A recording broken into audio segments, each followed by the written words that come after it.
1866년 조선이 프랑스 선교사를 살해하자 프랑스는 함대를 보내 강화도를 공격한다. 신식 무기를 앞세워 공격한 프랑스군은 조선군의 강화도 해안기지를 순식간에 함락시킨다.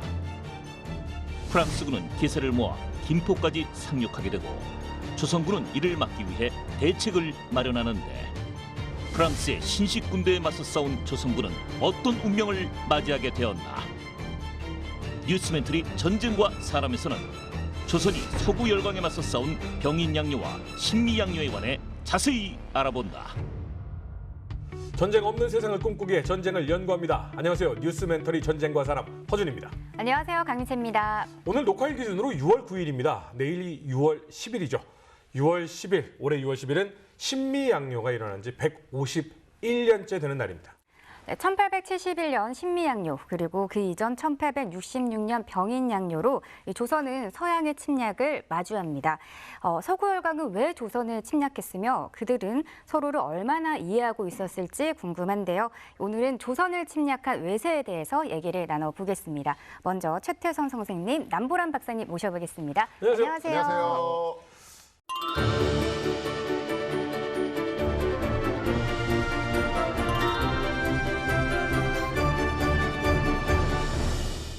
아, 또 평화를 사랑하시고 역사를 사랑하시는 최태성 선생님. 뭘 평화잖아.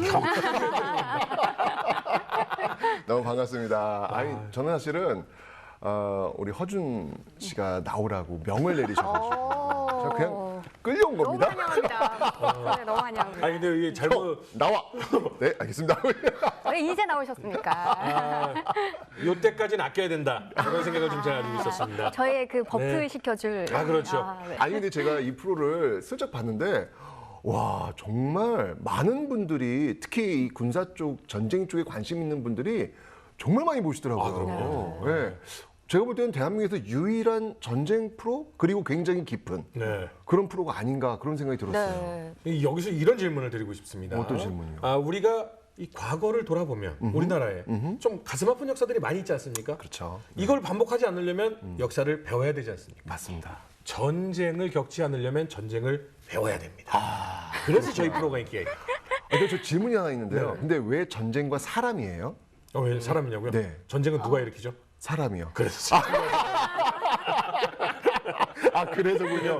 아 그렇게 기쁘다. 저 굉장히 고민한 거예요. 왜 사람이 여기 있을까? 이렇게 간단한 것을. 알겠어요. 결국 열쇠는 사람에게 있다. 아 예. 네. 결국 이제는 뭐 너무나 편해지셨죠? 네. 남원아 박사님. 다시 불러주셔서 감사합니다.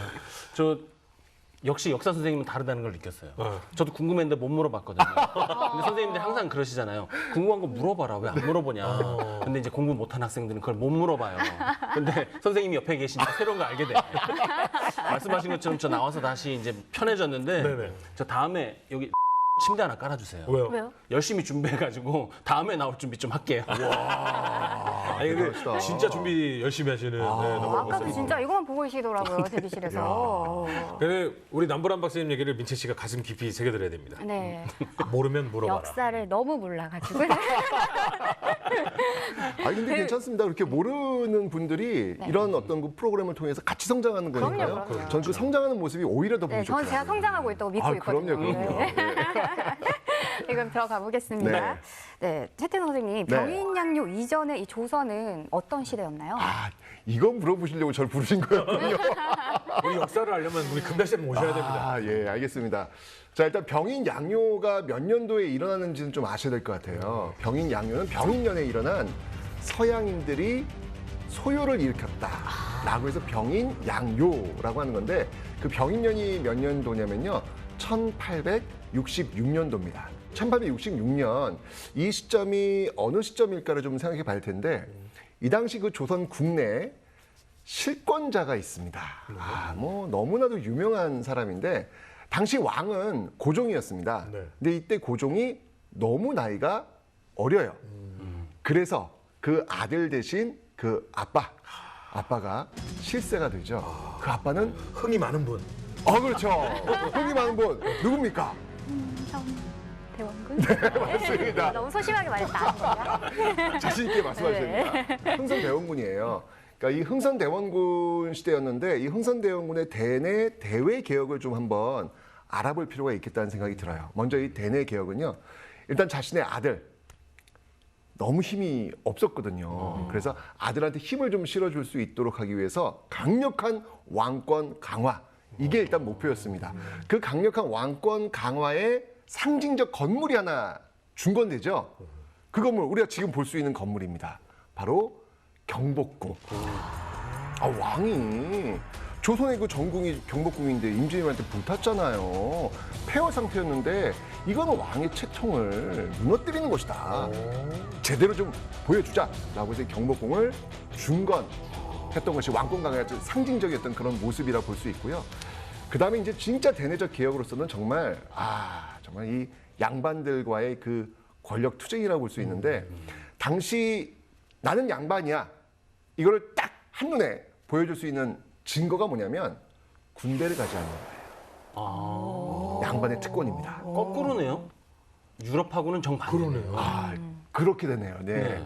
조선에서는 양반들은 군대를 가지 않는 게 이게 특권이었거든요. 그런데 흥선대원군은 실질적으로 양반도 군대 가라. 이런 어떤 개혁을 시작하는 거예요. 이거는 양반의 권위에 정면으로 도전하는 어떤 그런 개혁이라고 볼 수 있잖아요. 그러니까 대내적으로는 이런 어떤 왕권 강화 정책을 펼쳤고요. 자, 문제는 뭐냐면 이제 대외적인 그런 문제를 좀 살펴봐야 되는데 당시 어떤 일이 있었냐면 아까 제가 1866년이라 했잖아요. 그 이전에 1842년이었죠. 아편 전쟁이 펼쳐지면서 영국이 중국에서 권력을 장악하는 놀라운 일이 벌어지는 거예요. 게다가 더 놀라운 사건, 1860년에는 영국과 프랑스가 연합을 해서 중국 북경을 점령해버리는 사건. 이걸 중재하는 과정에서 러시아가 연해주를 차지하는 사건. 러시아가 연해주를 차지하면서 어떤 일이 벌어졌다?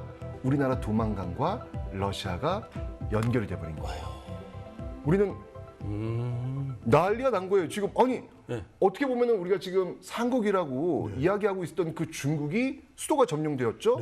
게다가 그 점령한 그 제국주의 세력들과 국경이 맞닿게 되었죠. 난리가 난 상황 속에서 흥선대원군의 대외 정책은 무엇이었냐면 이들과는 이야기하지 않는다. 통상수교 거부 정책 이런 것들을 진행하고 있는 모습들이 바로 당시 상황적 배경이었습니다. 네. 근데 이러한 개혁들을 하면 항상 저희가 얘기하는 사대부가 말이지요. 막 이러는데 반대도 굉장히 심했을 것 같아요. 당연하죠. 기본적으로 대내개혁 쪽에서 양반들 가만히 있겠습니까? 그럼 어떻게 해요? 격렬히 저항하죠. 지금 왜냐면 이제까지 조선 왕조 500년 동안 양반이라고 하는 그 권위를 인정해 주는 게 내가 군대를 안 가는 거였는데 흥선대원군 때부터 나도 군대를 가라. 난 이제 군대 간다는 게 포를 내는 거였거든요. 이거는 말이 안 되는 거잖아요. 약간 상놈 취급받는 느낌이에요. 그렇죠. 나를 인정하지 않는 거야? 지금 무슨 개혁이 있다고야? 이런 식으로 반발할 수밖에 없는 상황이 보여지겠죠? 격렬한 저항이 있고요. 그 다음에 어떤 또 저항이 있었냐면 사실은 이 흥선대원군 같은 경우에는요. 당시 우리나라에 들어왔던 그 서양 종교, 천주교. 그 천주교에 대해서 그렇게 호전적이진 않았어요. 원래는 박해를 막 하지 않았어요? 왜냐하면 집사람도 천주교 쪽과 연결되어 있고, 그러니까 천주교에 대한 정보를 많이 알고 있었기 때문에 굳이 이런 어떤 생각이 있었단 말이에요. 그래서 그 천주교 프랑스 신부들을 통해 가지고 지금 러시아가 지금 국경선이 지금 맞닿았잖아요. 막 러시아인들 막 넘어오고 막 난리가 난 거예요. 그래서 잘 됐다. 그럼 이 천주교 프랑스 신부들을 통해 가지고 이렇게 외교를 통해 가지고 한번 러시아를 견제해 볼까? 라고 이제 흥선대원군 생각을 해요. 나름대로 굉장히 좀 실용적인 합리적인 생각을 한 거예요. 그런데 우리가 사실 그 당시에 프랑스 입장에서 이 조선이라는 나라가 그 정도 깜냥이 되는 나라는 아니었거든요. 그렇죠. 식민지를 막 늘려나가던 시기니까요. 무슨 어디 있는지도 모르는 나라랑 무슨 외교 관계 맺어가지고 러시아의 신비를 건드릴 이유가 전혀 없잖아요. 이게 잘 안 돼요. 안 되니까 국내에 있는 많은 신하들이 들고 일어나는 거예요. 아니 저렇게 이거 도와주지도 않는 나라, 저렇게 우리나라 그 문화를 파괴하려는 그런 이단자들 아니냐? 없애야 됩니다. 라고 막 올라오는 거예요. 이때 이제 흥선대원군이 고민하게 되는 거예요. 왜냐하면 지금 국내적으로 개혁 정치를 펼치는 과정 속에서 이 양반들의 반발이 지금 굉장히 강하단 말이에요.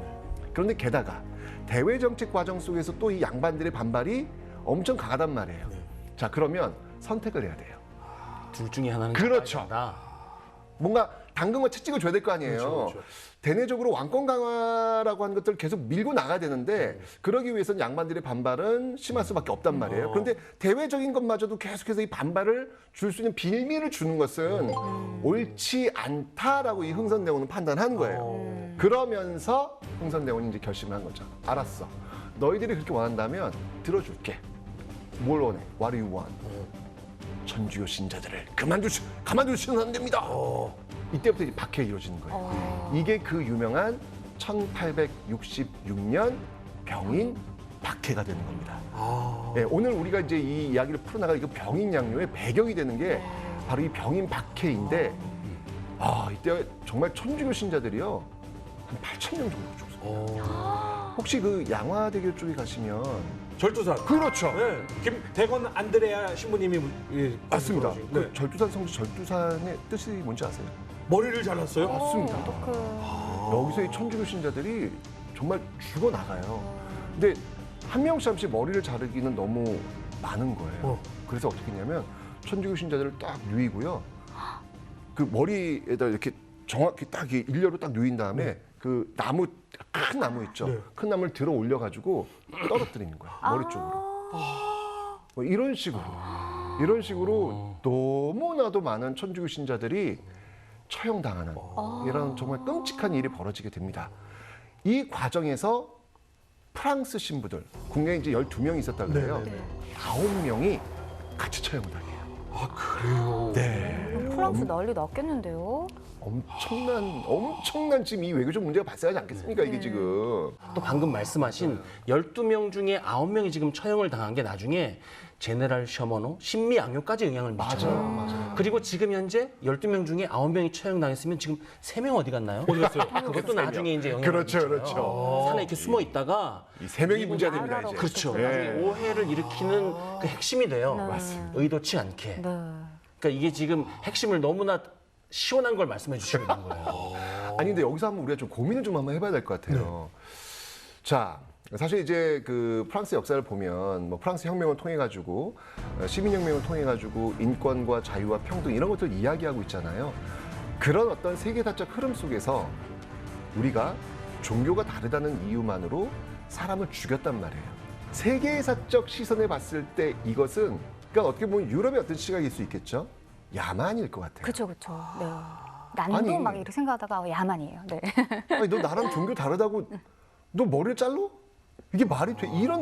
이런 미개하고 이런 야만족들이 다 있어? 원시 부족 같은 느낌. 그렇죠. 그렇죠. 그런 느낌으로 접근이 가능하겠죠. 근데 한편으로는 우리 입장에서는 그게 아니잖아요. 조선의 입장은 제가 얘기를 해볼게요. 예. 조선의 입장에서는 야만이지만 사실 프랑스 그다음에 서양이 몰라서 그렇지 중국이 계속 서신을 보냈어요. 조선에서는 네. 오지 못하게 해줘라.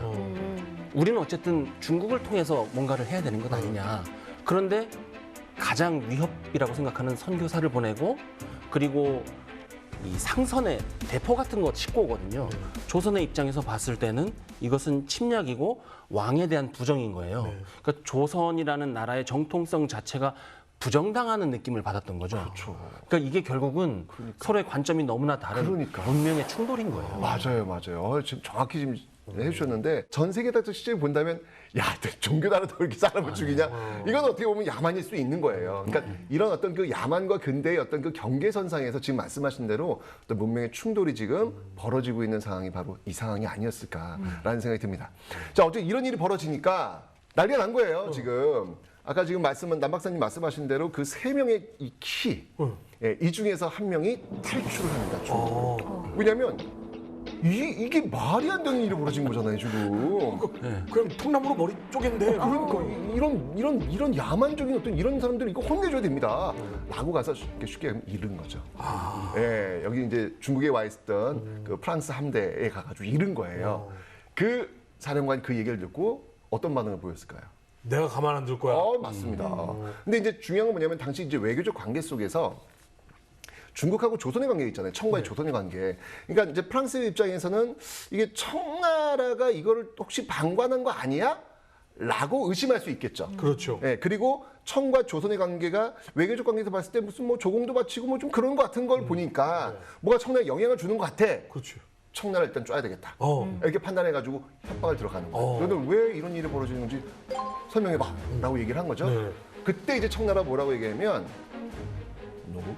아무 관계 없어요. 네, 우리는 전혀 몰랐어요. 이렇게 얘기를 하는 거예요. 그리고 어떤 뭐 조공 관계나 이런 것들은 그냥 예전부터 내려왔던 그냥 관행이자 관습이지. 이 청나라가 조선의 어떤 그 정치에 대해서 관여하고 그런 거 없습니다. 우리는 모릅니다. 하고 발을 빼는 거예요. 이거 어떻게 된 거냐 단도직입적으로, 확인했는데 네. 청나라는 발을 빼는 거예요. 왜냐면 청나라도 지금 자기 사는 것도 지금 힘들어 죽겠는데 갑자기 조선까지 연결되면 부담스러운 거예요. 그래서 우리는 몰라요. 라고 이제 발을 쭉 빼버린 것이죠. 그래? 그럼 알았어. 그럼 우리가 알아서 한다? 통보를 한 거예요. 그럼 너희들은 그럼 아무것도 안 할 거지? 그럼 우리가 알아서 할게?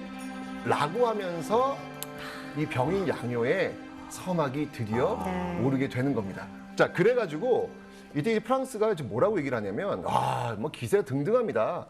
우리 가가지고 조선의 왕을 갈아치겠다. 이렇게 우리 프랑스 신부들 죽인 사람들 잡아가지고 벌 주고 심지어 왕까지 갈아치겠다라는 아주 호언장담을 하고 출발을 합니다. 이때 프랑스는 어떤 생각을 했냐면, 우리가 지금 청나라 지금 이게 청나라도 무릎 꿇었는데 그거 보니까 청나라에 그 작게 붙어 있는 나라인데 이 조선 정도야 뭐 가볍게 가볍게 그냥 살짝 마사지만 해주면 바로 항복할 거야 라고 하는 어떤 그런 자신감 이 자신감을 갖고 출발했죠. 근데 당시의 사진들을 보면 사실 조선이라는 나라의 그 해안가에 사는 그 백성들 네. 그리고 군관들, 군졸들의 그 복장이라든지 외양의 상태가 굉장히 이 뒤처져 있죠. 상대할 만한 그게 안 되죠. 지금 우리가 상상할 수 없을 정도로 안 좋아요. 그다음에 또 진이라든지 아니면 거기 있는 포라든지 보면 알잖아요. 그 조선이 그 당시 16세기, 18세기 때의 포 갖고 있었거든요. 뭐 무슨 불랑기 포를 갖고 있었다, 홍이포 갖고 있었다 이 얘기 이제 뒤에 나오지만 그거보다 더 못한 것들 갖고 있었어요. 홍이포보다도 못해요? 그러니까 옛날에 만든 거, 저 임진왜란 때 만들어 갖고 그 정비 안 해놓고 갖고 있는 거. 근데 나중에 보면 나오지만 우리가 프랑스나 미국하고 싸울 때 그냥 가보니까 없는 경우가 많아요. 한 번 쏘니까 안 쏴지는 거예요. 그 다음에 정비가 안 되고 구경하고 포탄이 안 맞는데 그냥 쑤셔 넣어갖고 쏘다가 끼고 터져버리고. 터지면 뭐 다행인데 터지지도 않고 그냥 막혀버리고. 어쨌든 그런 상태에서 9월 18일에 이제 출격을 하잖아요. 프랑스 함대가. 네. 이제 제독의 이름이 아주 그 낭만적입니다. 로즈 제독이. 로즈. 네, 로즈 제독이. 장미제독. 아시네. 뭐 베르사유의 장르 이런 거 생각나는데 로즈 제독이 함선 3척을 이끌고 9월 18일에 지푸라는 곳을 출발을 해요. 병인 때도 신미 때도 다 거기서 와요. 그래서 18일에 오는데 우리가 인터넷 컨텐츠나 아니면 일부 문헌에는 취약이 돼 있어요. 그냥 와갖고 쑥 들어온 게 아니라 계속 찾아요. 누구랑 연락을 하려고. 네. 그리고 우리도 관원이며 백성이며 수차례 나가요. 그런데 제일 지금 안 되는 게 뭐냐면 의사소통이 안 되는 거예요. 통역가가 없어요. 통역이 오긴 했지만 그것이 안 돼서 필담을 하는데 이만한 배하고 돛담 배하고 그걸 어떻게 필담을 하고 서로 상호 소통을 할 겁니까? 완벽하지도 않고. 그래서 좌충 우돌 끝에 이렇게 저렇게 해서 3, 4일을 보내요. 네. 그러고 나서 도착하는 게 작약도라는 데 도착하는데 네. 이게 뭐냐면 지금 물치도라고 있어요. 네. 그게 어디냐면 영종도하고 그 월미도 사이에 있는 거예요. 여기로 이렇게 오면 인천으로 해서 바로 서울로 오기 좋고 그렇죠. 또 여기에 살짝 정박해 놓으면 물치도 뒤에 이렇게 숨어 있으면 내륙에서 안 보이잖아요. 여기에 정박해 놓고 강화도 쪽으로 이렇게 돌아서 서울로 올 수 있는 거예요. 그래서 여기에 정박해 놓고 계속 수소문을 하죠. 뭐 누구 없냐. 그래서 여기에서 계속 왔다 갔다 하죠. 그 사이에 이 조선에서는 얘들이 왔다는 걸 알고 점점 뿔이 나기 시작하는 거예요. 왜 왔지? 오지 말라고 그랬는데 중국에 통보했는데 왜 자꾸 왔다 갔다 하지? 그리고 여기 강화도에서 여의도까지 이제 계속해서 거슬러 올라오거든요. 강화도에서 여의도까지 오는구나. 강화도에서 여의도까지 오는구나 생각하면 끝인데 그거 30km, 50km, 70km, 100km까지 나중에는 안으로 들어오거든요. 그 민심이 어떻게 되겠습니까? 이거 난리 났다. 굉장히 이게 위협적으로 느껴지고 기분이 너무 나쁜 거예요. 그리고 우리가 지금이야 프랑스, 미국 하지만 그 당시엔 양놈들이라고 그랬잖아요. 그렇죠. 무시했어요. 저 예의 없는 것들. 이 예의 순상을 모르고 유교도 모르는 천 것들 이랬는데 걔들이 돈만 타고 큰 배 타고 들어와? 너무너무 싫은 거예요. 그리고 군사적으로는 지침이 내려갔어요. 대응하지 마라. 우리 진지가 어디 있는지, 포가 어디 있는지, 병력이 어디 있는지 경고망동하지 말고 가만히 있어라. 그래서 숨어 있으니까 왔다가 일주일 만에 그냥 집으로 돌아가죠. 아, 이것도 좀 특이하다. 근데 어쨌거나 지금 이제 1차로 왔던 그 이유는 뭐였냐면 사실 이 프랑스인들, 이 프랑스 군대에서 제일 공포스러운 게 뭐였냐면 낯설음이에요. 가보질 않은 곳을 가는 거잖아요. 게다가 제일 무서운 게 뭐냐면 한강이에요. 왜요? 이런 곳은 없다. 왜냐면 가보질 조수간만의 차. 물이 이게 뭐야? 분명히 배가 무겁잖아요. 그렇죠. 지금 이게 거의 철갑선이니까 그렇죠. 왔는데 충분히 있을 것 같아. 좀 쉬었더니 배가 쭉 물이 빠지는 거예요. 뭐야 여기 왜 이래? 왜 이래? 물때를 정확히 알아야 되는데 그렇지. 이걸 모르는 거예요. 야, 이거 공포스럽겠다. 공포스럽죠. 왜냐면 그 당시 서양배의 어떤 그 특징이 뭐냐면 밑이 뾰족해요. 첨자선이라 그래가지고. 근데 이게 만약에 물이 빠져가지고 우리는 옛날 판옥선이잖아요. 우리 밑이 어때요? 평저선이잖아요. 평저선이잖아요. 근데 처음에 물이 빠지잖아요. 그럼 어떻게 될까요? 당연히 쓰러져 버려. 쓰러지는데 그럼 물이 차면 이게 다시 올라올까요? 침몰돼. 안 돼요. 이게 다시 균형을 맞춰줘야 하기 때문에 수리가 필요한 거예요, 이게요. 그러니까 지금 이게 물이 빠지면 뭐야 여기 왜 이래? 갑자기 물이 순식간에 빠져버리니까 이거 해루질 해보신 분들은 아는데 한 10m까지 올라가요. 맞아요. 10m 이상 올라가서 이게 말이 되냐고. 배 한 척이 떴다가 그냥 갑자기 바닥이 돼버리는 거고. 그러니까요. 이 모든 배가 다 들어오지 못한 이유가 뭐냐면 이게 물이 언제 빠지고 언제 차고 이거에 대한 감각이 없는 거예요. 그들은 그때는 몰랐고. 그렇죠. 그리고 물이 빠졌을 때는 그럼 물길을 어디를 가야 되는지를 알아야 될 거 아니에요. 이걸 모르는 거예요. 이거는 자살행위예요. 이렇게 들어가면. 그래서 지금 1차로 들어왔던 이유는 뭐냐면 지도 작성. 이게 가장 큰 거예요. 다 파악하고 있었고. 그렇죠. 이게 침략을 하는 데 있어가지고 지도를 작성해서 어느 길로 가야 되는지를 알아야 되는 거예요. 근데 이제 문제는 안 되겠다. 이 길로는 안 되겠다는 판단이 내려가지고 결국은 한강 쪽으로 들어가서 한양을 점령하는 것은 포기하자. 이거는 불가능하다. 이렇게 되려면 어마어마한 배들을 막 대대적으로 끌고 와서 육군 딱 들어와가지고 해야 되는데 이건 불가능하다. 그래서 2차 침략을 강화도로 타기서 저한 겁니다. 네, 맞습니다. 네. 우리가 근데 강화도를 지금 보면 강화도 하니까 강화도 작은 섬처럼 생각할 수 있잖아요. 의외로 다들 몰라요. 서울 반절 크기예요. 그래서 그런 얘기도 있어요. 강화도를 통해서 거기서 뭔가를 협상을 해보자. 그게 아니라 여기 엄청 큰 육지 있네. 거기 뭐하러 들어가? 여기에 내려서 걸어가자. 서민줄 모르고 너무 크니까 그랬다는 얘기도 있어요. 또 이제 강화도를 타깃으로 설정한 이유가 있어요. 그건 뭐냐면 지금 이게 지금 몇 월 달에 지금 이루어지고 있죠? 9월. 주야 역시 따라오고 있어요. 맞습니다. 오늘의 이야기 병인양요의 그 계절은 9월과 10월입니다. 양력으로 9월과 10월인데 이때가 어느 때일까요? 추석. 그렇죠. 그러니까 농사를 짓고 쌀을 수확하는 시기예요. 쌀을 수확하면 어떻게 할까요? 챙겨놔야죠. 세금 내야죠, 세금. 세금이 오는 길이 어딜까요? 강화로 오죠. 강화 한강을 통해서 한양을 온단 말이에요. 그러니까 프랑스가 강화도를 장악해서 여기 목줄이죠. 목줄을 딱 틀어주고 있으면 무조건 항복한다. 이런 전략을, 왜냐면 한강까지 들어가기 너무 위험하니까 그래서 강화도를 전략적으로 선택을 했던 겁니다. 이거 청이 찔러준 거 아니에요? 어떻게 그렇게 잘 야, 알았지? 조선은 맨날 저기 강화도로 숨어서 거기서 세금, 전라도 쪽에서 올라오는 세금 다 받는다.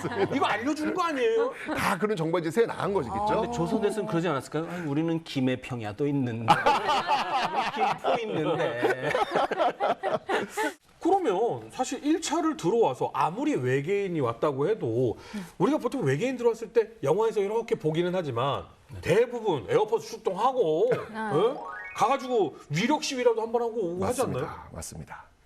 그거를 그러니까 정확히 1차 때는 네. 수로를 만들고 수심을 측정을 하고 위력 시위 겸 간 거예요. 본토에서 애초에 지침이 내려갔어요. 너희들의 임무는 가서 첩보를 수집을 하는 것이고 필요한 범위 내에서 위력 시위를 하는 것이다. 결정적인 교전을 하지 말고 와라. 그래서 집으로 복귀를 하는 거죠. 그리고 나서 준비한 다음에 2차 침입이 이제 시작되는 거죠. 그때는 강화도를 점령하러 아예 오는 거예요. 그러면 조선군들은 저기서 막 자루 막 재고 막 왔다 갔다 하고 하는데 그냥 이렇게 하고 있었던 거예요? 보고가 다 올라갔어요. 그 당시에 장계로 샅샅이 다 올라갔고 그 다음에 상부로부터 지침도 내려왔어요. 뭐 입구를 강화를 해라. 그리고 사실은 이때 제네랄 셔머너 사건이 있었기 때문에 뭔가 대비를 하고 있는 상황이었어요. 다만 대비를 하고 있었지만 프랑스 함대에 대비할 만큼의 무력을 집결시키지는 못했고 충분한 시간도 없었지만 옛날에 동학 때 썼던 순무형이라고 있어요. 이게 일종의 태스크포스예요. 어디에 문제가 생기면 여기저기서 엘리트 부대 갖다가 모아놓는 거랑 마찬가지죠. 이거를 이제 강화도에 설치를 하고 거기 지휘 통제 체제를 새로 만들고 진을 닦고 하는데 어쨌든 대비는 하고 있었어요. 2차 오기 전에 충분치는 않았지만. 그 준비한 데 있어가 좀 재미있는 대비책 막 이렇게 구하고 막 그랬잖아요. 아 그렇죠. 네. 이게 이제 워낙 다급하니까 그랬다고 기록이 많이 돼 있는데 사실은 국가의 위기가 닥치면 사대문 안에 방문을 붙여서 제야에 있는 여러 지혜를 구하는 것이 조선의 관례였어요. 우습게 볼 건 아니에요. 그래서 무슨 얘기가 나왔냐면 우리가 알고 있는 거 있잖아요. 철갑선을 만들려고 한번 실험을 해봤다. 그런데 기술이 없어갖고 망했다. 배에다가 그 하계, 털 이런 것들을 붙여가지고 그 겹겹이 만든 속에 포가 들어오지 못하게 뭔가를 해봤는데 그게 안 돼갖고 가라앉았다. 하게 털립니다.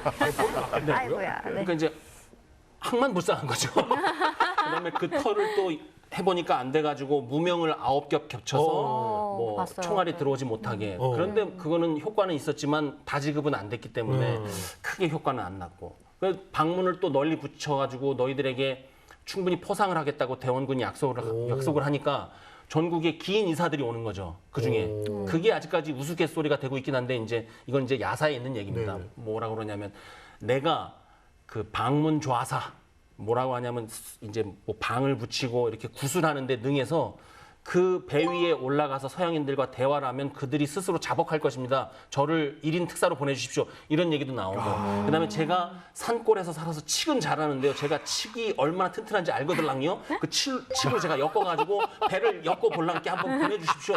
이런 얘기도 나오고. 그다음에 진짜 진정성은 되지 느껴져요, 않습니까? 근데. 네. 이거를 그런데 워낙 궁했기 때문에 굉장히 귀를 기울여 들었다는 것이 좀 슬프죠. 어지간해 이제 이렇게 하면서 프랑스 군대 쳐들어오는데 그때 병력이 어마어마합니다. 프랑스 군대 그 군함만 한 7척. 예. 거기 이제 같이 오는 그 병력만 한 1,500여 명 정도 되거든요. 어마어마한 무기를 싣고 들어오는데 근데 이때 참 이게 무기가 너무 차이가 나요. 쉽게 좀 설명드리면 효과음에서부터 차이가 나요. 자, 프랑스 배에서 포를 때리잖아요. 포를 때리면 그 효과음이 퓨, 콱. 우리가 일반적으로 아는 효과음. 근데 우리가 이제 그에 대응하기 위해서 포를 또 때립니다. 우리는 쿵. 안 터져요. 안 터져요, 우리는. 그냥 어떻게 보면 우리는 이제까지 쇳덩어리를 던져가지고 나무배를 때려서 배를 가라앉히는. 네. 근데 이거는 나무배가 아니야. 그러니까 이게 폭발식이 아니라 그냥 철포를 던진 거잖아요. 그렇죠. 근데 이미 프랑스는 터지는 폭발식 이 폭탄을 쏜 맞습니다. 거고요. 그리고 그냥 터지는 정도가 아니고 뭐가 있었냐면 유산탄이라고 그러죠. 그래서 대인 살상용 유산탄이 있었고 근접 신관이 그때 있었어요. 근접 신관이 벌써 있어요. 가서 공중에서 터지는 게. 그래서 대인 살상용으로 네. 버려서 그러니까 나오는. 밑에서 터지는 것도 있었고 위에서 터지는 것도 있었고 그거를 포에다 장착을 할 수 있었고 포도 뭐 보통 두꺼운 포가 아니라 9인치 포, 뭐 8인치 포. 그다음에 남북 전쟁 영화에서 보면 그 보병 지원용으로 길고 네. 그 건이라고 하는 것들 있잖아요. 네네네. 그것 따로 별도로 있었고 바퀴 달린 거 있었고 장착용이 있었고 밀대 있었고 여러 가지가 많이 있었어요. 야, 우리 남학생이 계시니까 무게에 대해서는 그냥 와 너무 좋다. 아니 그럼 박사님 이것도 한번 설명해 주세요. 당시 그 프랑스가 갖고 있었던 총이 미에 라이플이었잖아요. 네.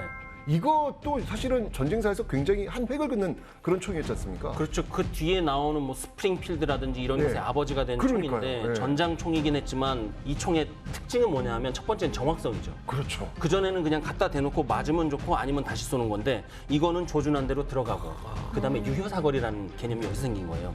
뭐 150m에서 한 300m 정도 나갔으니까 예전 같으면은 내 눈에 보여서 여기 앞에 있어야 싹 교전이 되는 거잖아요. 근데 언덕 넘어서 안 보여도 이제 교전이 되는 거예요. 그런 특징들이 있었고 특히 연속 발사 속도 그것이 다르죠. 화승총 같은 경우 우리가 갖고 있는 조총은 네네. 그냥 한 2분 걸려요. 아, 네. 숙달자는 1분 정도 걸린다고 하는데 그거 숙달할 시간이 어디 있습니까? 백성들이 평소에 농사 지어야지. 그러니까 한 2분 정도 걸리면 된다고 보는데 프랑스나 아니면 미국의 군인들이 썼던 총은 1분에 한 3발 쏘죠. 그럼 상대가 안 되죠. 그러니까 이게 되겠냐고요. 그리고 우리 조총은 유효사거리가 거의 뭐 50m 이내에 가깝다고 봐야 되고 맞아요. 그래서 이제 멀리 쏘려면 궁을 쏴야 되는데 우리 복합궁이 아무리 멀리 나가도 유효사거리가 300m씩 될 리는 없잖아요. 그러니까 그냥 아예 그냥 압도적인 차이네요. 당시에 그 프랑스 이항선을 뭐라고 표현을 했냐면 미친 개라고 실록에 나와요. 그래요? 아니 그러니까 이거는 듣도 보도 못한 미친 개처럼 왔다 갔다 너무 빠르게 빠른 속도로 그냥 여기 저기 아니 왜냐면 우리 노를 저어서 이렇게 가야 되는데 얘들은 방향을 막 왔다 갔다 하니까 저희 미친 게 네. 저렇게 진짜 움직이는 그랬을 것 맞나 저게 이런 식으로 표현할 정도로 정말 놀람 그 자체였다는 것이죠. 어떻게 예. 보면 그리고 조선이 더 놀랄 수밖에 없는 게요. 강화도 앞바다에 가서 낚시를 해보거나 새우젓 사 드셔보신 분들은 알 거예요. 거기가 물살이 어마어마하게 빠릅니다. 그래서 사실은 그 지역에 사는 사람들 아니면 자칫 잘못하면요 배가 그냥 휙 날아가 버려요. 그리고 노를 저어서는 그 급류를 헤쳐 나올 수가 없거든요. 근데 여기를 그 프랑스의 배들은 둥둥둥둥 하면서 지나온다는 거죠. 얼마나 공포스러워. 미친 게. 맞아요, 네. 맞아요. 예. 자, 이러면서 이제 드디어 병인양요 이런 엄청난 무기 차이 속에서 시작이 되는데 강화도를 보시면 강화도에서 가장 중요한 전략적 요새가 어디냐면 갑곶진이라는 곳이에요. 예, 이게 지도가 이제 나갈 텐데 그 갑곶진이 점령이 되면 바로 그냥 강화부 바로 연결이 돼요. 예. 바로 그러니까 여기가 뚫리면 그냥 강화도는 그냥 점령되었다라고 해도 과언이 아닐 정도로 바로 프랑스 부대가 그 갑곶진 쪽으로 향하면서 거기서 격전이 벌어지게 된 것이죠. 예, 이러면서 이제 갑곶진이 아까 봤지만 그 무기 속에서 이건 뭐 상대가 될 수가 없는 거예요. 그래서 가볍게 갑곶진을 함락을 시키고 바로 며칠 만에 강화부를 점령하는 그런 모습들이 이제 보여지게 되는 겁니다. 네. 그러면 끝나는 거네요. 갑곶진에서 강화도 그냥 점령하면은 여기는 완전히 점령당하는 거예요. 그렇죠. 자, 이러니까 지금 조정에서 난리가 난 거예요.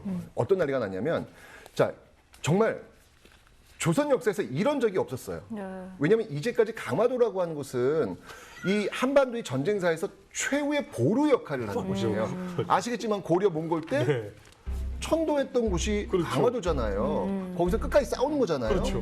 그리고 조선 저 후금이 쳐들어왔을 때 정민호란 때 역시 인조가 강화도로 들어갔잖아요. 그렇죠, 그렇죠. 항상 이 강화도로 가는 것은 최후의 보루였다는 얘기죠. 그렇죠. 그러니까 최후의 보루다 보니까 항상 강화도가 이렇게 있으면 어느 쪽에 포라든지 진 이런 것들을 구축할까요? 내륙 쪽으로. 당연히 내륙 쪽이겠죠. 네. 그죠? 그런데 강화도가 이제는 최후의 보루가 아니라 최전방이 돼버린 거예요. 그러네. 이게 이런 적이 없었거든요. 항상 글로 도망가가지고 숨어 있고 싸웠거든. 남한산성이 거기 못 가가지고 그 남한산성. 그렇죠. 맞아요. 그 난리가 난 거예요. 그럼 이제 어떻게 해야 돼요? 여기가 지금 뚫렸으니까 이제는 거꾸로 강화도 건너편이 김포잖아요. 네. 김포에 강화도를 바라보고 있는 이쪽에다가 지금 포를 급하게 쌓아야 될 거 아니에요. 그렇죠. 포나 진이나 이런 거, 보나 진이나 이런 거 쌓아야 될 거 아니에요. 이렇게 해서 이 육지 쪽으로 지금 그런 것들을 구축을 해야 되는 상황이 벌어지니까 프랑스도 이건 아니지. 왜냐면 이쪽으로 하면은 우리의 어떤 생각과는 좀 거리가 멀어지는데 라고 해서 육지 쪽을 또 하나 점령을 하려고 그래요. 그 타깃을 하나 잡습니다. 거기가 어디였냐면 문수산성이에요.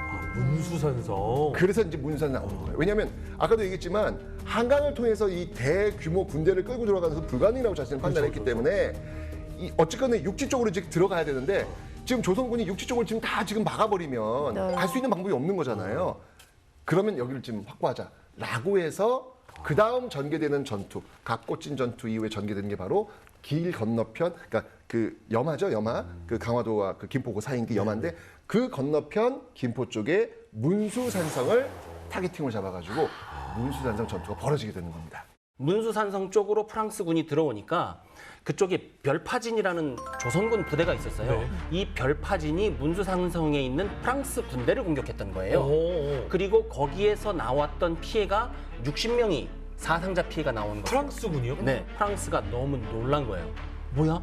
얘네 우리가 배 타고 왔다 갔다 할 때 아무도 없었는데 네. 갑자기 와서 기습을 우리를 했어? 목숨을 돌보질 않네? 그리고 60명이 죽었다는 것이 사실 아무렇지도 않을 수 있지만 프랑스군은 지금 재보급 병력 보충이 안 되는 군대예요. 그렇죠, 네, 그렇죠. 병력 보충하려면 지프까지 다시 가야 돼요. 그러니까 60명이 죽었을 때 너무나 놀란 거예요. 놀라죠. 왜냐하면 그때 당시 남아메리카에서 그러니까 우리를 원주민으로 지금 프랑스는 알고 있는 거잖아요. 맞아요. 남아메리카에서 그 에스파냐 군대 몇십 명이 몇만 명의 원주민을 학살하면서 싸워서 전쟁에서 승리한 적이 있는데 이때 병력을 거의 잃지 않거든요. 근데 아니 야만이라고 생각해서 들어왔는데 프랑스 정규군 60명이 사살당해? 그러니까요. 이건 충격이겠네. 그것도 급습을 해서. 그러니까 이게 우리가 이게 전투를 너무 이렇게 멀리 떨어져서 보니까 그게 얼마나 두렵고 얼마나 공포스러운지 대한 그 감각이 없어요. 근데 프랑스인의 입장에서는 가장 두려운 게 뭐냐면 매복이에요. 왜 몰라요. 지금 모르는데, 그러니까 인디아나 존스야 완전히. 여기 그냥 아무것도 모르는 공포의 그 깜깜한 그런 속을 지금 가는 거예요. 그러니까 한 발짝 떼기도 굉장히 주저주저하는데 거기서 살짝의 변수만 생겨도 화들짝 놀라는 거예요. 근데 60명이 죽었으니까. 게다가 매복에 걸려가지고 고립이 된다? 그럼 죽음이에요. 그렇죠, 그렇죠. 왜냐면 프랑스인들이 또 두려워하는 게 있어요. 뭐요? 그게 뭐냐면 물이에요, 물. 어떤 그래 물이요? 아까 식수 잘못 다 죽고 그러더라고요. 프랑스인들이 우리나라 와가지고 우리나라 물 먹을 수 있을 것 같아요? 만 먹어요? 맞아요, 맞습니다. 아니 왜냐면 우리나라 물 먹으면요 하루 종일 화장실 가야 돼요. 물의 재질이 다르니까. 다르죠. 이 풍토병 때문에 반드시 그들이 가져온 물을 먹어야만 유지할 수가 있어요. 게다가 그 당시 우리나라 물이 뭐 그렇게 뭐 지금처럼 수 물은 아닐 거 아닙니까? 그렇죠. 우리는 적응했지만 그렇죠. 프랑스인들이 우리나라 물을 먹기 그거 쉽지 않아요. 그렇죠. 예, 큰 병 걸릴 수도 있습니다. 그러니까 이게 가지고 왔던 그 물은 또 얼마나 무겁습니까? 그걸 들고 다니기도 어렵잖아요. 그러니까 살짝 매복 걸려가지고 살짝 고립된다는 거에 대한 공포감이 어마어마하게 큰 거예요. 그러니까 살짝 지금 말씀하신 그 살짝의 변수가 이들은 정말 그 전쟁의 공포라고 하는 것들을 소름 돋게 갖고 있는 거예요. 그래서 바로 이제 문산성 철수하게 되는 겁니다. 그러니까 보여지는 모습은 엄청나게 때려가지고 화력으로 문산 완전 깨버린 것처럼 보이지만 프랑스인들이 갖고 있는 공포감이라고 하는 것은 상당했다. 이렇게 봐야 되는 거죠. 1866년 초 흥선대원군은 천주교를 금지하고 프랑스 신부와 조선인 천주교 신자 수천 명을 처형한다. 이에 프랑스의 로즈 제독은 조선 원정을 결정한다. 로즈 제독은 1차 원정을 통해 조선 지형을 탐사하고 이후 대규모 함선과 병력을 이끌고 강화부를 점령한다. 프랑스군의 총포 화력은 조선군을 압도하며 강화부에 이어 문수산성까지 진격한다. 위기에 빠진 조선군은 별파진 부대를 이용해 프랑스군을 기습하고 프랑스군은 60여 명의 사상자가 발생하게 된다. 자, 그럼 한번 종이를 딱 해보면 1차에 들어왔을 때 쓱 보고 나서 한강으로 해서 한양은 안 돼. 자, 그러면 우리가 강화도를 먹자 해서 2차 침입이 들어와서 강화도에서 엄청난 포격으로 네. 이 갑곶진을 그렇죠. 먹고 강화도를 점령하기 시작했는데 여기서는 이대로 김포에서 방어진 놔도 싹해 하면 안 돼라고 해서 문수산성으로 들어가서 화력을 쏟아붓고 들어갔더니 갑자기 별똥대가 튀어나와서 사상자가 생기니까 뜨거워 하고 뒤로 지금 뺀 상황이네요. 맞습니다. 지금 그 놀란 가슴과 탈란 배를 가지고 애써 공격을 더 하는 거죠. 어쩔 수 없으니까. 그 다음에 가는 게 이제 정족산성이잖아요. 그렇죠, 이제. 최근에 이제 정족산성 전투에 대한 새로운 연구가 또 나왔는데 뭐냐면 앞에서 이미 60명이 죽었어요. 근데 지금까지는 정족산성에서 60명이 죽은 걸로 알고 있었어요. 최종적으로. 근데 확인해 보니까 지금 먹혔잖아요. 네. 그래서 정족산성에 조선군이 500명을 모으는데 이 500명은 처음에 프랑스 함대가 1차 왔을 때 전국에 있는 포수 모으라고 그랬어요. 1000명만 데리고 와. 근데 그거 1000명이 쉽습니까? 그래서 못 모으고 있다가 이제서야 이제 500명이 모인 거예요. 그 500명이면 한 1개 대대 규모 되잖아요. 1개 대대 규모를 가지고 정족산성으로 프랑스군이 모여 있다는 것을 알고 들어가요. 급습을 하러. 근데 프랑스군이 그 급습이란 게 쉽습니까? 500명이 급습이 됩니까? 그러니까 너무 과했던 거예요. 프랑스군이 그걸 아는 거예요. 그래서 기습하자 그래갖고 150명을 모아서 보내요. 근데 그 150명을 모아서 보내는 것을 조선군이 간파한 거예요. 500명의 특공대를 앞에 보냈었거든요. 네. 그래서 기습을 역습을 해요. 자, 강화도 들어왔죠. 김포에서 막으니까 김포를 쳐야 돼 하고 들어갔다가 아 뜨거 하고 나왔죠. 근데 정족산성은 김포 쪽이 아니라 강화 쪽인 거예요. 강화도에 있는 성이죠. 네, 강화도에. 운수산성은 김포 쪽. 그렇죠. 정족산성은 강화 쪽. 그렇죠. 그러니까 들어와서 이제 했는데 이제 프랑스에서 군대를 보냈잖아요. 보냈는데 좀 무시를 했던 것 같아요. 뭐 이게 뭐 싸워가지고 뭘 하겠어. 그래서 포도 안 끌고 와요. 오. 당나귀에다가 이렇게 뭐 음식 식량 심고 이렇게 와요. 그냥 뭐 가볍게 이기고 그 안에서 이제 그냥 파티. 음식 먹으면서 그냥 그런 식으로 온 거예요. 그런데 왔는데 이게 웬걸? 갑자기 그러니까 제일 얘기했잖아요. 제일 두려운 게 내복이라고요. 얘네들은 그냥 갑자기 뭐가 나타나면 두려운 거예요. 갑자기 나타나서 여기서 동쪽에서 남쪽에서 뭐가 픽픽픽 날아오는 거예요. 야 이거는 도대체 얘네들은 뭐냐? 이게 총이 그 화성총 이거 자기 그 박물관에 있는 총인데 이 총 갖고 지금 저렇게 지금 싸우는 애들 쟤 도대체 뭐냐? 그러니까 너무 두려운 거예요. 보이지도 않는 애들이 막 나타나서 총이 날아오니까. 그런데 똑같이 정족산성 안에 있는 양원수 부대도 두려웠어요. 그렇죠. 도대체 저 총은 어떻게 저 먼 거리에서 여기까지 와? 이게 백발백중이냐? 그러니까 막 서로 두려운 상태 속에서 지금 이제 거의 그 저 기찻길에 서로 부딪히는 거 있잖아요. 예, 누가 먼저 피하느냐 이거.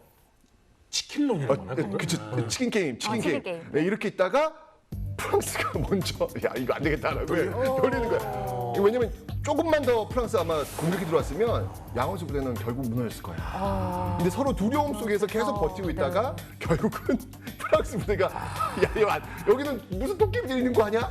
너무 두려운 거예요. 그래서 결국은 철수를 해버리는 것이죠. 그리고 그 다음날 바로 내빼요.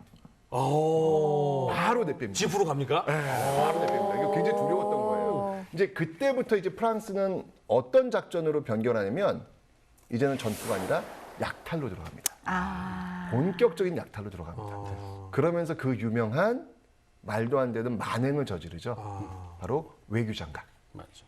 그 외교장각이 뭐냐면 그 규장각이 그 우리 문화재 약탈당했던 네네네. 창덕궁에 왜 규장각 있잖아요. 네네네. 규장각은 이제 왕실 그 보물 또 왕실 도서 정말 귀한 것들을 다 모아놓은 곳인데 이런 귀한 것들이 또 창덕궁만 있으면 또 불타버리면 또 없어지잖아요. 그래서 바깥 외자. 그래서 강화도에다가 항상 강화도는 마지막 보루니까 그곳에 정말 그 왕실의 귀한 보물들을 다 갖다 놓은 거예요. 심지어는 그 귀한 은괴까지. 이게 엄청난 거죠. 그 외교정에 들어갔더니 프랑스 애들이 깜짝 놀란 거예요. 우와, 이거 뭐야? 은괴도 있고요. 뭐 한자니까 저 책들은 잘 모르겠지만 그냥 펴봤는데 그냥 좋아 보여. 막 그냥 형형색색의 막 색깔이 있는 책들이면 그림책들이죠. 그들이 보기에는 이게 뭔지 모르지만 야 이거 좋아 보이는데 네, 저는 왜 읽지도 못하고 왜 가져갔나 했어요. 그만큼 고급져요. 이거 이제 왕실 도서기 때문에 이미 이때 당시에 제국주의는 전 세계의 주요 문화재들을 엄청나게 약탈하고 그게 돈이 된다는 걸 그걸 알고 확실히 알고 있었지. 있었던 거예요. 그렇죠. 그러면서 이제 막 이 어마어마한 책들을 다 가져갈 수 없잖아요. 그렇죠. 그럼 냅두지. 그렇죠. 좀 냅두지. 그러니까 그걸 다 불태워버려요. 정말 저는 뭐 프랑스 뭐 선진국 막 저런 얘기하지만 이 당시에 이 모습을 보면 제국주의 그 이상도 그 이하도 아닌 그쪽이 그런 야만이네. 모습. 맞아요. 이게 야만이지 이게 뭐가 야만이야? 그래, 아니, 그러니까 전쟁에서 승리해서 뭐 약탈해 갔다 뭐 가슴 아프지만 어쩔 수 없죠. 그러면 못 가져온 거더라도 놔두면 우리에게 너무나도 소중한 문화재인데 그걸 왜 태워? 그러니까요. 그러니까 네. 오늘날에는 그런 일이 잘 없잖아요. 군사 작전을 실시할 때 어떤 요소들을 고려하는데 항상 시빌리언을 요새는 고려를 하거든요. 민간 요소. 그러니까 작전에 유리하더라도 이것이 역사나 문화에 관련된 것은 건드리지 않는다. 왜? 지금 당장의 작전은 이기더라도 나중에 전쟁에서 지게 된다. 비난을 받게 된다. 그런데 그 당시에는 반대였어요. 이들이 다시는 우리에게 이들이 나중에라도 우리에게 보복 못하도록 본때를 보여주고 겁내게 만들자. 조선이 가장 겁내는 게 뭐냐? 왕과 관련된 그 문화다. 그 문화를 불태우자 그래가지고 책 다 태우고 전도 다 태워버려요. 그 건물도 다 태우고. 그러니까. 그것뿐만 아니라 민가도 다 불태우잖아요. 민가까지 진짜 가진 만행은 다 저지르고 그냥 도망가죠. 자, 그러면 이렇게 해서 프랑스는 물러나게 됐고 집으로 돌아갔는데 사실은 여기까지만 딱 들어보면요. 네. 진짜 잘 막은 거 아니에요? 진짜 잘 막은 거 아니에요? 이 정도 이거 만약에 군사적으로 한번 보자면 요 정도 병력과 무기의 어떤 레벨 차이에서 이 정도로 싸웠다라는 건 조선군이 이긴 게 말이 안 되는 상황 아닙니까? 사실 지형이 이겼죠. 강화도라는 그 지형, 또 그 우리 한강으로 들어가는 그 물살. 그 다음에 사실은 프랑스가 간 결정적인 이유는 이미 말씀하셨는데 물, 더 이상 식수가 없고. 그 다음은 뭐냐면 가져갈 게 없는 거예요. 와서 여기 와서 뭐가 있어야 뭐. 외교장각 말고는 네. 더 이상 없구나. 근데 뭐 있으면 그냥 돌아갈 텐데 왜 규장각도 눈이 번쩍 뜨이기도 했지만 그거라도 가지고 가야 문책을 안 당하는 거예요. 그래서 그거 가져간 거예요. 친구가 기어코. 죽었으니까. 그래서 돌아간 것이죠. 그러니까 잘 막았다고 볼 수는 없으나 결론적으로는 뭐 이거 양쪽 둘 다 상처뿐인 영광이라고 할 수 있을까요? 강화도의 승리네. 강화도였습니다. 네, 그럼 병인양요 그 결말과 조선은 그 이후 어떻게 되나요? 그러니까 이 병인양요가 딱 끝나면서 이제 서구 열강들이 조선이라는 나라를 인식하게 된 거예요. 그냥 동북아에는 그냥 중국하고 하나님 일본만 진짜. 있어. 라고 이제 생각을 했던 거예요, 이제까지는. 그런데 가볍게 프랑스가 조선 가가지고 뭐 조그만 나라 있는 것 같아. 거기 좀 한번 좀 만져주고 올게. 라고 했다가 목적을 이루지 못하고 돌아온 거잖아요. 그렇죠. 그러면서 뭐야, 프랑스가 돌아왔다고? 목적을 이루지 못했다고? 라고 무슨 나라인데? 라고 하면서 이제 중국과 일본뿐만 아니라 조선이란 나라도 있구나 라는 것들을 인식을 시킨 거예요. 소문이 난 게 병인양요였군요. 그렇죠. 네. 그러면서 반어법적으로 조선에 대해서 관심도를 떨어뜨립니다. 무관심하게 됩니다. 아예 그냥요? 네. 왜냐하면 만만한 나라가 아니라고 판단한 거예요. 오. 그냥 쉽게 갈 수 있는 나라가 아니라고 판단하는 거예요. 그러면 대규모 병력을 동원해서 들어가야 되는데 지금 그럴 만한 가치가 있느냐. 그건 또 아닌 것 같다. 그래서 프랑스는 인도, 동남아시아 쪽으로, 네. 예, 또 영국 같은 경우는 이제 중국 쪽 경영, 또 미국은 또 일본 쪽 경영, 이런 쪽에 더 관심을 가지면서 왜냐면 들어갈 땐 제대로 들어가야 되는데 그렇게 들어가기는 좀 아닌 것 같다. 게 없어. 그렇지, 그렇죠. 이런 판에는 오히려 이제 무관심해지는 그러면서 약간의 관심과 떨어지게 되는 어떤 그런 모습도 가져오게 되는 겁니다. 이게 참 재밌는 게 사실 그러니까 역사는 제대로 알고 짚고 넘어가는 게 좋잖아요. 네. 우리나라가 반만년 역사라고 하면서 굉장히 침략을 많이 당했다고 생각을 하시는 분들이 있더라고요. 근데 세계 역사상 침략을 이렇게 안 받은 나라도 별로 없다라고 할 정도로 침략을 많이 받지는 않았잖아요. 근데 그 이유 중에 하나가 들어가면 고생은 하는데 굳이 거길 들어가야 되나? 라는 게 사실은 있어 왔거든요. 근데 이게 와 제국주의 때도 그랬네. 그러니까 그래서 일반적으로 아니 프랑스가 좀 돌아갔으면 다시 대규모로 끌고 와야 될 거 아니에요. 근데 끌고 들어오기에는 일단 만만치 않은 나라다. 이건 그냥 쉽게 들어갈 수 있는 나라는 아니다. 근데 그런 가치가 있느냐? 이제 이런 어떤 판단이 드늘면서 우리 했던 거 다시 동남아 쪽으로 가자. 이런 쪽으로 이제 가는 것이죠. 그러니까 병인양요는 사실 우리가 요 다음에 얘기하게 될 제네럴 셔머너 사건하고 같이 겹치거든요. 그래서 조선이 이 병인양요를 계기로 해서 쇄국 정책을 본격적으로 실시를 하고 서양에 대해서 굉장히 안 좋은 인식을 갖게 되는 동시에 국가적으로 방비를 철저하게 해요. 그래서 지휘 통제 체계라든지 아니면 그 병력의 유휴화라든지 이런 것들을 통해서 외국과 본격적으로 대결할 수 있는 준비를 하는 계기도 주죠. 한편으로 이것이 아쉬운 게 병인양요에 들어왔던 그 프랑스가 아니라 처음에 미국이 들어왔다면 서양에 대한 그 관심이라든지 아니면 서양인에 대한 인식이 조금 달랐을 수도 있어요. 왜냐하면 미국은 들어올 때 극존칭을 써가면서 귀국의 왕을 혹시나 저희가 배울 수 있게 싸웁니까? 이렇게 쓰거든요. 근데 프랑스를 그냥 확 들어와가지고 포 쏴버리고 총 쏴버리고 약탈하고 불태우고 외교장각 문서 가져갔잖아요. 무식한 거죠, 무식. 그러니까 그 뭐라고 나오냐면 분통에서 분노를 억누를 길이 없다. 어찌 이리 무도하냐. 이걸 장교에 계속 올려요. 아까 말씀하신 그 미친 개도 있잖아요. 그 미친 개를 볼 때 저거 왜 저래 그걸 넘어서서 감히 우리 국토를 들어와서 이렇게 휘젓다니. 이거를 우리가 다음에는 가만두지 않겠다라는 그 불똥을 이제는 나중에 들어오는 미국이 철저하게 뒤집어 쓰죠. 조선군은 이렇게 프랑스를 어떻게 보면 잘 막아냈고요. 어떻게 보면은 피해를 입으면서 우리의 군역이 약하구나라는 걸 깨달았을 수도 있습니다. 하지만 이것이 끝이 아니었습니다. 조선? 딱히 공격할 이유가 있나? 라고 해서 그냥 놔둔 게 아니라 5년 뒤에 새로운 강자가 조선을 방문하게 됩니다. 바로 미국이 조선에 등장합니다. 다음 이야기.